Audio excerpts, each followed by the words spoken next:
오늘 이 본문 결론이 제자들과 함께 오래 있으니라. 제자들은 바로 우리를 말합니다. 우리 교우들이죠. 자, 함께 우리 같이 해보겠습니다. 교우들과 함께 오래 있읍시다. 교우들과 함께 오래 있읍시다. 예. 여러분, 믿음을 떠나는 사람들이 있습니다. 있어요. 그리스도 안에 거하라 그랬는데 그리스도의 눈에 보이는 실체는 교회 공동체입니다. 믿음의 공동체, 곧 교회를 떠나는 사람들이 오늘날에도 있어요. 옛날에는 없었을까요? 언제나 있었습니다. 여러분, 요즘은 뭐 불을 안 지피고 이렇게 보일러에다가 전기에다가 그러죠. 어릴 때는 장작불을 지폈잖아요. 저도 불을 떼본 기억이 있는데 금세 타오르는 장작이 있는가 하면 연기만 피우다가 피식 꺼져버리는 장작도 있습니다. 그러나 활활 타던 장작도 이 각도를 잘못 세우면 잘 타다가 금방 꺼져버려요. 이게 비유입니다. 비유. 신앙생활도 같습니다. 하나님의 사랑을 알기도 전에 떠나는 사람이 있고 오랜 세월 봉사하고 헌신하다가 나 번아웃 됐어, 지쳐서 떠나는 사람도 있습니다. 어떤 이는 이유가 있어야 되잖아. 왜 떠나냐 사람들이 물으니까 많은 이유를 들고 교회를 향해서 아주 안 좋은 걸 투척하고 떠나요. 시험에 들었다, 상처받았어, 온갖 상처투성이. 또 어떤 이는 이 교회는 나랑 안 맞아요. 뭐 어떻게 하겠어요. 좋은 교회, 다른 당신에게 맞는 교회 가서 은혜 받으십시오라고 보내드려야 합니다. 그러나 이 모든 경우에 대부분은 내가 믿음을 떠났다고 생각하지 않는다는 거예요. 여전히 나는 하나님을 굳세게 잘 믿고 있다라고 철석같이 스스로 믿고 있습니다. 그러나 여러분, 성경의 진리는 그렇게 간단하지가 않습니다. 믿음의 길을 걷다가 중간에 멈춘 사람들, 처음에 뜨겁게 출발했지만 끝까지 가지 못한 사람들, 성경에 수도 없이 많아요. 성경 읽어보세요. 대표적인 사람이 데마라는 사람이에요. 바울과 함께 선교 여행을 다녔던 충성된 동역자. 오늘날의 선교 여행과는 차원이 다른 선교 여행입니다. 1세기의 선교 여행은 목숨을 건 거예요. 그거는 한 번 가면 6개월이에요. 기본. 바울의 마지막 서신 디모데후서에서 바울은 냉정하게 이렇게 말하고 있습니다. 디모데후서 4장 10절. 데마는 이 세상을 사랑하여 나를 버리고 데살로니가로 갔느니라. 너무 냉정해요. 함께 목숨을 걸고 사역을 했는데 결국이 중요하잖아요. 결국 그는 믿음을 떠났습니다. 이유는 아주 단순해요. 짧게 한 줄도 안 돼요. 하나님보다 세상을 더 사랑했기 때문이었다. 여러분, 믿음을 지키는 일 쉬운 일 아닙니다. 오늘 교회에 오는 일이 쉬웠습니까? 비도 구질구질하게 내리는데 그냥 집에서 누워서 칩이나 먹으면서 넷플릭스 드라마나 볼 걸. 많은 그런 선택을 하신 분이 많을 거예요. 오늘 우리에게 믿음이 너무 가볍게 들립니다. 그냥 교회 다니면 믿음 있는 것처럼 느끼고 주일 예배 드리면 믿음에 머무는 것처럼 생각이 됩니다. 그러나 우리의 이 생활이 성경이 말하는 믿음에 머물러 있는 자들일까요? 오늘 이 제목이 이 믿음에 머물러 있어라라고 바울이 전도한 사람들에게, 그 작은 교회에게 당부하고 있는 거잖아요.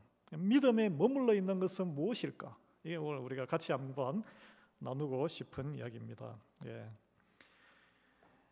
믿음에 상관없이 인생을 살면서 내가 스스로 믿음 안에 있다고 내키는 대로 다 선택을 하면서 나는 믿음에 머물러 있다라고 생각하는 건 아닐까? 이걸 한번 우리 스스로 테스트 해봐야 돼요. 여러분, 오늘 이 바울과 바나바의 이 성경에 나오는 바울과 바나바, 이 사람은 믿음에 머물러 있는 자들입니다. 이분들이 어떻게 지금 행위를 하는지를 잘 봐야 돼요. 오늘 이 본문은 사도 바울이 바나바와 함께 1차 선교 여행 중에 겪은 사건을 기록합니다. 지도를 보시면 여기가 지중해죠. 오른쪽이 그 이스라엘이고 그 이스라엘 북쪽에 거기가 이제 그들이 출발했던 안디옥이라는, 지금은 터키하고 저기 시리아 그 접경 지역이더라고요. 그 섬을 통해서, 키프로스를 통해서 특히 남부 지방을 방문합니다. 이게 우리가 쭉 읽었던 뭐 루스드라, 더베, 이고니온, 비시디아, 또 다른 안디옥이 있습니다. 이게 나오는 안디옥은 터키의 안디옥을 이야기해요. 요즘 성지순례는 터키를 많이 갑니다. 요 지역에 많이 남아 있거든요, 유적이. 만약에 바울과 바나바가 그저 이 시리아 쪽에 오른쪽 끝에 있는 출발지의 안디옥 교회에서 평안히 목회했다면 그들은 요즘으로 치면 공동 목회를 해서 공동 목회, 담임 목사, 부목사 이런 생고생하지 않았을 것입니다. 안디옥 교회는 그 당시 초대 교회라 그러죠. 특별한 교회였습니다. 최초의 다민족 교회였고, 그리고 그리스도인이라는 이름이 처음 생겨난 곳이었습니다. 이 말은 세상으로부터 구별된 인정받는 건강한 공동체였다는 거예요. 그런데 그들이 거기에 그냥 머물렀습니까? 안 머물렀으니까 선교를 떠난 거 아니에요. 세상의 안락함과 안정된 사역의 길을 뒤로 하고 성령님이 따로 세워서 구별해서 안수를 기름을 붓고 가라, 어디로 갈지 모르지만 가라 그랬거든요. 예. 그 위험한 이방의 땅에 갔습니다. 우리가 보기에는 그냥 1차 선교 갔네, 전도 갔네 하는데 그 본질은 뭐냐면 믿음에 머무는 삶의 표현이었다는 거예요. 자, 그러면 믿음에 머무는 삶은 첫 번째 뭐냐? 성령님의 인도하심에 순종하는 삶이란 거예요. 내가 인도하는 삶이 있고, 우리 신앙인은 다 알아요. 말씀이 인도하는 이 안에서 이게 갈등이 있어요. 이게 그때 선택을 하는 거예요. 믿음에 머문다는 것은 성령님의 인도하심에 순종하는 거예요. 바나바는 그래서 이 해외 동포인데 키프로스 섬에 해외 동포인데 땅이 있었어. 땅이 부동산을 팔았어요. 돈이 있을 거 아니에요. 그 초대교회 가니까 가부도 많고 교회에 뭔가 헌금을 그걸 다 바친 거예요. 이걸 갖다가 이거 제정신으로 할 수 있는 게 아닙니다. 세상적으로는 어리석은 행동이에요. 그걸 왜 바쳐요? 엔비디아 주식을 샀어야지. 비트코인에다가 투자를 하는 거지. 요즘으로 적용하자면 부동산을 많이 집 한 채면 되는데 여기가 우리 여기 동네가 집이 부족하잖아. 인구는 많은데 집을 막 사가지고 렌트를 돌려야지. 부를 쌓아야죠. 그런데 바나바는 그러지 않았다는 거예요. 예루살렘에 그 수백만 명 오면은 에어비앤비처럼 방 빌려주고 얼마나 장사가 잘 되겠어요. 그 집을 여러 채 사지 않았다는 거예요. 성령님께서 그의 마음을 움직이신 거예요. 사울이 바울이 된 것도 마찬가지입니다. 율법주의자로 그냥 쭉 keep going 할 수 있어요. 예수님 만나도 그냥 모른 채 하고. 그러면 거기서 출세하는 거죠. 공회원도 되고 국회의원도 되고 출세하는 거예요. 출세. 율법학자가 돼가지고 신학자도 되고. 그러나 스데반의 죽음까지 찬성했던 그가 복음의 증인이 될 수 있었던 것은 성령님의 인도함에 순종했다는 거예요. 이건 바보 같은 결정입니다. 세상적으로. 성령님의 인도하심을 받는 사람은 세상의 성공보다는 하나님의 뜻에 순종하는 삶을 선택하는 거예요. 성령 충만한 사람은 편안함보다 순종을 택하고 명예보다는 하나님의 사명을 따르는 선택을 하는 거예요. 이게 뭐 완벽할 수는 없지만 방향이 문제예요. 방향. 그래서 바울과 바나바는 안디옥의 목회 편안한 자리에서 일어나서 미지의 땅으로 나아갈 수 있었습니다. 뭐 우리가 다 부르는 자리가 다 다르기 때문에 모두가 다 전임 선교사가 돼서 나가세요 이런 오해는 하지 마세요. 예. 중요한 건 뭐냐면 성령님은 우리를 안주하게 하지 않으신다는 거예요. 늘 움직이게 하십니다. 성령 충만한 사람은 가만히 있지를 않아요. 하나님의 선한 일을 만들어냅니다. 사탄의 지배를 받는 사람은 어떤 사람이냐 그러면 그러다가 돌을 툭툭 던지는 사람이에요. 뭔가 선한 일을 하려고 그러는데 도와주고 기도하고 지지해주고 해야지 왜 돌을 던지냐고. 뭔가 선한 일을 일으키려고 하는데 그 선한 일이 없으면 생각해 보세요.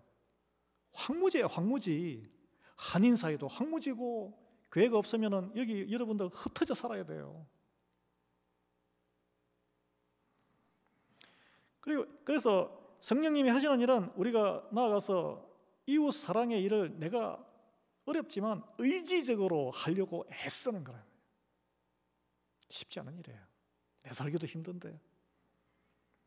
성령이 역사하시면 우리 인생은 늘 믿음의 도전으로 밀려갑니다. 끌려 들어가는 거예요. 이제 믿음에 머무는 두 번째 길은 사명의 자리를 떠나지 않는 것이, 머문다는 것은 이 떠나지 않는 거잖아요. 사명의 자리가 있습니다. 여러분에게, 우리에게 다 사명의, 여기에 불러 모으신 하나님의 뜻 가운데 사명의 자리가 있다는 거예요. 그걸 발견하는 것이 신앙생활의 원투쓰리입니다. 사실은 오늘 본문에 보십시오. 바울이 루스드라라는 마을에서, 도시 성읍이죠. 그 주민들에게 유대인들이, 반대하는 유대인들이 충동해가지고 돌에 맞아서 죽을 뻔했어요. 실신한 것 같아요. 기절. 그래서 밖에 던져버렸는데 그 동료 선교 팀원들이 둘러싸가지고 이렇게 주물러 주기도 했겠죠. 그 사람들을 선동해서 성 밖에 버렸을 때 쓰러져서 죽은 줄 알았는데 동료들의 그런 격려와 위로로 다시 살아났습니다. 여기서 이것도 교훈이 되지만 우리가 다 어려울 때 옆에서 기도하고 격려해서 살려내야 되지만 더 중요한 것은 20절, 21절에 보면 제자들이 둘러섰을 때 바울이 일어나 그 성에 들어갔다가 이튿날 바나바와 함께 더베로 가서 복음을 전하여 많은 사람을 제자로 삼고 돌에 맞아 죽을 뻔한 도시로 왜 다시 들어갑니까? 여러분, 선한 일을 하려고 했는데, 하나님의 뜻에 내가 순종해 살라 했는데 사람들이 막 시기를 했든 질투를 했든 오해를 했든 막 공격하고 험담을 듣고 했는데 거기로 왜 다시 들어가요? 여러분, 도망가시잖아. 우리는 도망갑니다. 내 감당이 안 되니까.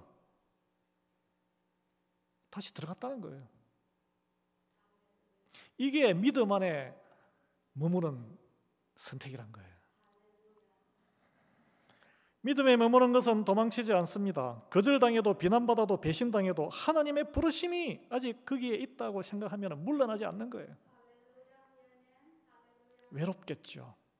내가 왜 이런 생각, 이게 바울이 이렇게 해서 돈을 벌겠어요? 명성이 있겠어요? 누가 이러셨어요? 예수님이 이러셨어요. 예수님이. 예루살렘에 들어가면 죽을 것을 아셨지만 그 길을 피하지 않으셨습니다. 제자들이 뜯어말렸어요. 안 됩니다. 들어가면 위험합니다. 유다 땅에 들어가지 마십시오. 그 성전에 막 장사꾼들 들어왔고 지금 호시탐탐 스승님을 노리고 있습니다. 뭐라 그랬어요? 누가복음 9장 22절에 인자가 많은 고난을 받고 죽임을 당하고 제3일에 살아나야 하리라. 피할 수 있었던 십자가의 길을 의지적으로 선택을 했다는 거예요. 그것이 아버지 하나님의 뜻이었고 믿음에 머무는 길이었기 때문에 내키면 하고 안 내키면 안 하는 것, 그건 동물이에요. 동물. 그건 믿음이 아니에요. 니카라과의 이창희 선교사님 이야기를 오늘 다시 꺼내고 싶습니다. 여러분 가운데 한두 번 들어보셨겠지만 그분은 미국에서 명문대학을 졸업하고 조지아 아틀란타의 중고차 딜러 사업으로 큰 돈을 벌었습니다. 코리안 아메리칸 시민권자로 성공한 비즈니스맨, 아메리칸 드림의 또 한 모습이었어요. 하지만 그분의 부인은 신실한 신앙인이었습니다. 그분은 부인이 가정의 평화를 위해서 교회는 끄떡끄떡 따라다니고 출석 한 달에 한 번 정도 하고 그런 그냥 평범한 원오버 집사님, 그런 집사님 남자들 많잖아요. 그러나 그 부인이 남편의 영혼을 위해서 눈물로 기도했고 마침내 50대에 부인이 일찍 암으로 세상을 떠났습니다. 그런 충격 가운데 무너졌어요. 이 돈이 뭐가 필요해? 아내 하나 못 지키는데. 하나님 앞에 회개했고 남은 생을 하나님께 드리기로 결단했습니다. 그래서 니카라과로 선교를 떠났는데 선교지에서 그가 철저히 깨서, 여기 미국에서는 굉장히 유능한 사람이었는데 영어도 잘하고 돈의 흐름도 알고, 이 선교지에 갔더니 아무 쓸모없는 자기의 모습을 발견한 거예요. 언어도 모르죠. 사역을 제대로 되지도 않았지. 그래서 선교지를 떠나서 버스를 타고 니카라과에서 이제 조지아 자기 살던 곳으로 돌아갔는데 가려면 바로 가는 버스가 없어요. 캐러밴들이 막 미국에 미리국 하려는 사람들이 또 얼마나 많습니까? 6개국을 뭐 온두라스, 과테말라, 엘살바도르, 멕시코 뭐 하여튼 6개 나라인가를 거쳐서 거의 뭐 몇 개월 만에 지나오면서 그 많은 중남미 사람들의 가난과 눈물 가운데 하나님의 마음을 느낀 거예요. 그래서 그는 다시 돌아갔습니다.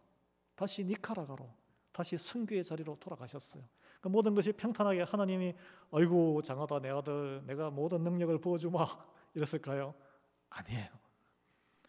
그 숙소에 긴 총을 든 강도가 문을 깨고 들어와가지고 그 선교사들이 돈이 현찰이 있는 줄 알고 그 갈비뼈가 부러졌다는 거 아니에요. 그게 또 이 천식이 있는데 거기가 화산지대라서 공기가 생각보다 좋지 않거든요. 콜록콜록 건강 다 나빠지고. 그럼에도 그는 떠나지 않았다는 거예요. 또 코로나가 덮쳤잖아요. 코로나가 여러분 니카라과 정부가 도로를 마치 문어 다리를 자르듯이 탁탁 잘라서 교회와 학교가 문을 다 닫았어요. 후원금은 끊어지고 학생은 20명 밑으로 떨어지고 그 이제 센터 안에 학교가 있거든요. 그래서 모두가 안전을 위해서 그 현지인들도 미국으로 철수하십시오. 그러면 이제 선교센터는 황폐해지는 거예요. 떠나지 않았습니다. 하나님이 나를 여기에 부르셨다는 확신 하나 때문이었어요. 그래서 그곳에서 믿음으로 머물렀더니 현지인들의 마음이 변하기 시작했고 어려운 가운데 후원금을 못 보냈던 교회들도 미국 교회들도 다 놀란 거예요. 그래서 의심하던 사람들이 그를 신뢰하는 영적 지도자로 받아들였습니다. 근데 그 선교센터의 교회에서 여러분 대부분 그 선교지의 교회들은 다 미국에서 또 한국에서 돈이 언제 오나 마치 그 아기 새가 엄마 새한테 입을 쫙 벌리고 있듯이 그렇게 마인드셋이 그렇게 돼 있거든. 워낙 가난하니까 자체적으로 헌금을 뭐 한다든지 이런 게 거의 없습니다. 그런데 제가 이번에 가서 들은 거는 1년에 소를 끌고 와가지고 헌금을 하시는 그런 가정이 있다. 그 소는 큰 재산이거든요. 그 교인들이 이게 막 믿음으로 자라가지고 그 지역에 그 나라의 오지 큰 바다 같은 호수 안에 있는 섬에 우리가 다녀왔던 그 오메떼페라는 섬에 자체적으로 국내 선교를 가게 되었다고 연락이 왔어요 저한테. 네. 그래서 저에게 추석 인사 카톡 메시지가 이렇게 왔습니다. 목사님, 지난 9월에 현지 교인 우리 선교센터 교회에 12가정 43명이 오메떼페 섬으로 선교를 다녀왔습니다. 우리도 선교할 수 있다는 희망을 갖게 되었습니다. 모든 것이 레아이밸리 교회 선교팀과 모든 성도님의 기도 덕분입니다. 추석에 많은 수확을 하시는 즐거운 한가위 되시기를 기도합니다. 이런 메시지가 왔다니까요. 동영상을 준비했는데 안 되나요? 안 되나요? 여러분 이것이 바로 믿음에 머무는 사람이 누리는 열매란 거예요. 그분은 도망치지 않았습니다. 낙심해서 한번 떠났는데 다시 깨닫고 돌아갔죠. 고난 속에 머물렀어요. 그리고 마침내 하나님의 나라가 그곳에서 열매 맺었어요. 너무 이게 하나님의 나라와 선교하니까 부담스럽죠. 자, 세상적으로 한번 여러분 홍소환 씨 아실 거예요. 나이 드신 분들은. 젊은 분들은 검색해 보세요. 홍소환 복싱 선수. 저 남미에 지금도 우리가 남미는 선교를 못 가죠. 멀어서 비용이 많이 들어서.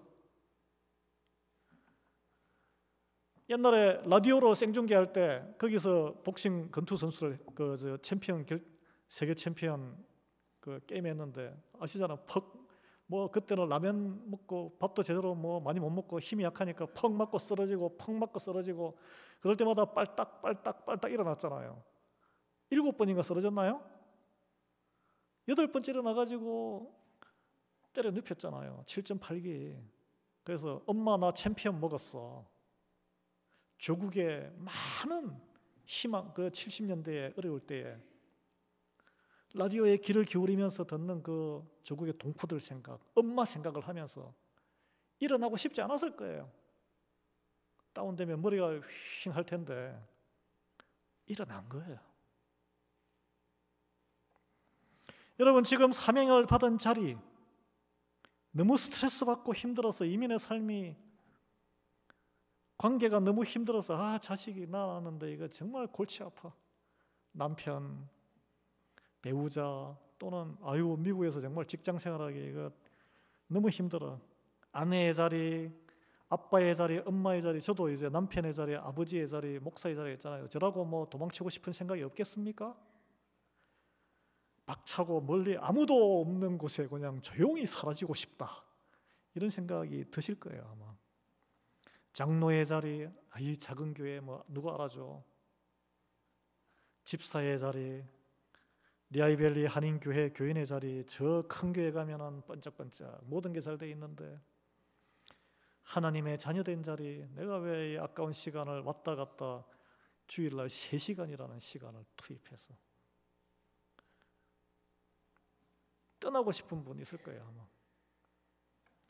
하나님이 나를 이곳에 심으셨다는 믿음에 의지하면서 주님이 주시는 평안이 있습니다. 믿음으로 꾹 버티고 그 자리를 한번 지켜보시기를 제가 강력하게 권면드립니다. 견디기 쉽지 않은 어려움이 계속될 수 있습니다. 지킨다고 하나님이 상 줘가지고 금방 확 형편이 풀리리라는 것을 속에서는 생각할 수 있죠. 근데 이제 우리 이상희 선교사님이 돌아갔는데 잘 됐습니까? 갈비뼈가 부러졌잖아. 갈비뼈가 더 환난을 만난 거예요. 여러분, 또 견디실 때 내 인격이 아니고 주님이 주신 믿음으로 주님이 함께 하신다는 약속의 말씀을 붙들고 버텨보시기 바랍니다. 그래야 내 능력이 아니라 하나님의 능력으로 버티는 거예요. 여러분, 맥스 루케이도라는 유명한 이 영성학자는 성도의 평안이 문제와 대적이 없다는 데에서 오는 것이 아니다라고 했습니다. 세상은 그래요. 문제 해결돼야 평안해요. 상황이 어떠하든지 주님의 임재에서 온다라고 했어요. 그런데 무엇을 위해 여러분 버텨야 합니까? 바울은 오늘 본문에서 이렇게 말합니다. 하나님의 나라에 들어가려면 많은 환난을 겪어야 하리라. 그 환난을 겪는 이유가 하나님의 나라에 들어가기 위해서 겪는 과정이란 거예요. 그걸 알고 믿고 받아들이셔야 되는 거예요. 안 그러면 억울해요. 억울해. 내가 왜 이걸 감당하지? 이거 툴툴툴 털고 그냥 떠나고 싶죠. 믿음에 머무는 사람은 반드시 환난을 겪습니다. 환난을 겪는 게 믿음에 머무는 증거라고 할 수 있는 거예요. 왜냐하면 믿음이 세상과 충돌하기 때문에 그래요. 충돌이 없으면 환난이 있을 수가 없죠. 믿음은 어둠을 비추는 빛이기 때문에 그렇습니다. 그래서 이 환난이 있다면, 어려움이 있다면, 가정에도 자녀와의 관계에 어려움이 있다면 저주가 아니라 과정이라고 생각하세요. 구원의 과정이다. 견딜 힘을 주시옵소서, 믿음을 주시옵소서 기도하셔야 되는 거예요. 니카라과 선교사님의 그 환난, 그를 세상에 잘 나가는 비즈니스맨에서 하나님의 나라의 사역자로 세우기 위한 하나님의 손길이었다는 거예요. 이제는 그분이 이제 그걸 알아요. 이제 아마 간증을 우리 교회에서 하게 되면 그런 걸 또 간증하실 거예요 아마. 오늘날 많은 성도들이 환난을 피하려고 합니다. 당연하죠. 편안하고 조용하고 무난한 신앙생활을 원하는 걸 복받았다고 착각하시는 분들이 많아요. 그러나 그런 신앙은 믿음이 깊어지지가 않습니다. 다른 사람의 어려움을 이해할 수도 없어요. 그렇게 신앙생활 하시면. 그래서 믿음은 씨름을 해야 돼. 씨름을 통해서 자라납니다. 싸움 속에서 단련이 됩니다. 하나님께서 우리를 믿음의 장으로 부르셔서 우리 안에, 그러면 왜 우리가 씨름하고 싸움하고 부대끼며 이렇게 뭔가를 의지적으로 해보려고 해야 되느냐? 그걸 통해서 내 안에 있는 교만, 게으름, 두려움이 확 드러나는 거예요. 아무것도 안 하면 나를 알 수가 없어요.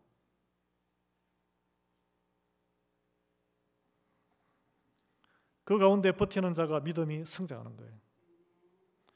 장 깔뱅은 이렇게 말했는데, 하나님께서 거룩한 백성에게 엄청난 선물을 주셨지만 그것을 끝까지 누리는 이가 많지 않다. 여기서 이제 누리는 이와 끝까지, 이게 두 단어를 잘 붙들으셔야 되는데, 가만히 우리는 믿음 안에서 그냥 가만히, 너희는 가만히 있으라 이런 걸 잘못 해석하셔가지고, 가만히 있는 게 믿음이 아니고 믿음은 행동하는 동사라는 거예요. 행동하는 동사. 말씀을 붙잡고 씨름해야 됩니다. 애쓰라, 힘쓰라, 이런 이 명령이 많잖아요. 가만히 있으면 음식이 자동으로 탁 만들어집니까? 아니잖아요. 말씀을, 무엇을 그러면 붙들고 힘써야 되느냐? 말씀을 이루려고 힘써 최선을 다해보는 거예요. 내가 마음이 안 내켜도 저 사람을 사랑해 보려고 좋은 걸 한번 줘보고 칭찬해보고, 그러면 그게 선순환이 됩니다. 근데 내 마음에는 미운 마음이 있고 나쁜 말을 하고 싶어요. 그걸 툭 해보세요. 관계가 더 악화되는 거죠. 에베소서 3장 17절 19절에 바울이 이렇게 기도했는데, 믿음으로 말미암아 그리스도께서 너희 마음에 계시게 하시옵고 너희가 사랑 가운데 뿌리가 박히고 터가 굳어져서 모든 성도와 함께 그리스도의 사랑과 너비와 길이와 높이와 깊이를 깨닫게 하옵소서 기도했는데, 시작이 믿음으로 말미암아잖아요. 믿음, 말씀이 이루어진다는 것을 붙드는 게 믿음이잖아요. 그래서 그리스도가 우리 마음에 계시고 사랑 가운데 뿌리가 터가 굳어지면 모든 성도와 함께 깨닫게 하옵소서. 이게 깨닫는다는 동사가 붙잡다, 씨름하다, 붙들어 차지하다, 싸워서 이기다, 이런 뜻이에요. 그래서 씨름을 하다. 여러분 씨름 생각해 보세요. 얼마나 이게 버티면서 힘을 씁니까? 가만히 있는 게 아니잖아요. 가만히 있으면 어떻게 됩니까? 납작하게 깔립니다. 그래서 17세기 영국 청교도의 최고의 신학자로 불리는 존 오원이 하나님 안에서 행하는 범사, 자, 하나님 안에서 행하는 범사는 모든 일이잖아요. 특별한 일이 필요 없어요. 하나님 안에서 하는 어떤 사소한 일이라도 최선의 결과를 낳지만 하나님을 떠나 행하는 모든 노력에는 실패가 아니라 철저한 심판을 낳는다라는 그런 말씀을 했는데, 관련해서 로마서 14장 23절에 여러분 죄는 무엇이냐? 이 사도 바울이 정확하게 규정하고 있습니다. 간단해요. 믿음으로 쫓아하지 아니하는 모든 것이 죄다. 그러니까 아무리 해도 말씀을 믿음이 없이 한 것은 다 죄란 거예요. 하나님 보시기에. 그런데 믿음을 지키고 취하기 위해 씨름꾼이 씨름하듯이 열심히 싸워야 하는데, 우리는 왜 그렇게 해야 될까요? 왜 하나님의 말씀을 나는 별로 내키지도 않고 시간도 안 되고 내 저 사람하고 별로 관계도 없는데 내가 왜 하나님 말씀처럼 사랑해야 되고 용서해야 되고 내가 손해보는 건데 내가 왜 그걸 의지적으로 이성적으로 따라서 해봐야 할까요? 이런 질문이 생길 수 있잖아요. 굳이 내가 왜 해야 돼? 내가 기분이 좋고 내가 뭔가 빚이 졌을 때 이렇게 해주면 되는 거지. 그냥 조용히 하나님과 나와의 기도만 하고 조용히 우아하게 신앙생활 하다가 그냥 하나님 나라 가면 되지. 우리 보통 그렇게 생각해요. 갈등을 왜 내가 사서 일으켜? 왜냐하면 말씀으로 믿음의 싸움 속에 들어갈 때 내가 죄인된 나 자신을 보게 된다는 거예요. 믿음의 싸움을 하게 될 때에 나는 괜찮은 사람이지, 믿음 좋은 사람이지라고 생각했던 그 자만이 그때 무너진다는 것입니다. 내가 선하다고 믿었던 교만이 깨어진다는 거예요. 여러분, 선을 행하려고 하면 그걸 막고 내가 이걸 왜 하냐고 안에서 말리는 내 안에 악이 드러난다는 거예요. 이웃을 사랑을 실천하려면 저 인간이 내가 해본들 나의 좋은 소리 못 듣는데 내 이기심이 얼마나 큰지가 드러난다는 거예요. 무관심이, 무정함이 얼마나 큰지가 드러난다는 거예요. 원수를 사랑하려면 내 안에 미움의 뿌리가 얼마나 깊은지가 드러난다는 거예요. 흐르는 강물의 물살이 얼마나 센지를 알려면 강물에 몸을 뛰어들어야 됩니다. 이것이 믿음의 씨름이란 거예요. 누가 하셨습니까? 예수님이 하셨다는 거예요. 이 싸움을 통해 우리가 예수님을 바라보게 되고 결국 그분의 은혜에 전적으로 의지하는 사람으로 바뀌게 됩니다. 그래서 믿음에 머무는 자가 되는데 고난 중에 하나님의 영광을 경험하게 되고 예수님을 이해하게 되는 거예요. 바울은 돌에 맞았지만 그 도시는 어떻게 됐습니까? 바울이 돌아감으로 해서 그 도시는 복음을 듣고 알고 믿게 되었어요. 교회가 서게 되었습니다. 구원받게 되었습니다. 여러분이 싹 피해버리면 상대방, 내 자식, 내 이웃은 복음을 못 듣는 거예요. 구원받을 기회를 놓치는 거예요. 니카라과 선교사님은 강도를 만나고 병들었지만 그곳에 교회가 세워지고 더 많은 교회가 세워지고 있어요. 영국에서 지금 현재 가장 영향력 있는 복음주의 지도자 리처드 코긴이라는 이제 목회하시는데 하나님과의 관계와 하나님 명령을 지키는 일, 그것이 믿음 안에 머무는 일이라고 하셨는데 그 인생을 투자하는 것은 결코 낭비가 아니다라고 말씀하셨어요. 그래서 그는 이 믿음으로 영국 국회의원들을 복음화시키는 일에 지금 전념하고 있습니다. 여러분, 믿음에 머무는 것 결코 헛되지 않습니다. 그 눈물이 하나님 나라를 자라게 하는 씨앗이 되는 거예요. 한 가문을 하나님의 자녀된 가문으로 이렇게 세우는 우리 1세대의 눈물의 씨앗이 되는 거예요. 다른 이를 살리는 통로가 됩니다. 그래서 믿음에 머무는 자의 삶에는 어려움 뒤에는 하나님이 주시는 영광, 세상의 영광이 아니고 하나님이 주시는 영광, 하나님이 주시는 영혼 구원의 열매, 그 과정에 십자가의 어려움과 희생이 있지만 뒤에는 부활이 있다는 믿음이 우리 스스로 성장하는 거예요. 예. 사랑하는 여러분, 오늘 말씀이 우리에게 묻고 있습니다. 이 믿음에 머물러 있습니까? 아니면 어떤 믿음에 머물러 있습니까? 편안함을 위해서 믿음의 자리를 떠나 있지는 않습니까?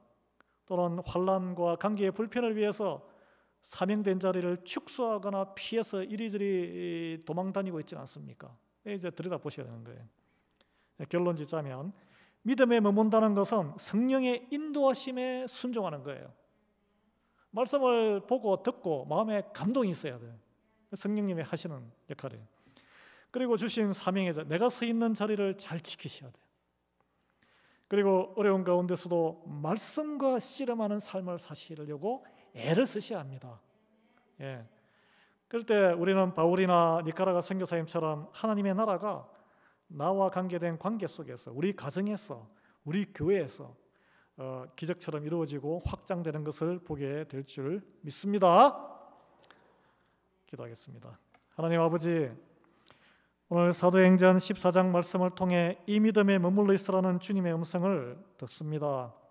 주님, 저희가 세상의 평안과 안락을 쫓지 않게 하시옵고 성령님의 인도하심에 민감하게 순종하는 그 한 사람이 되게 은혜 베풀어 주시옵소서.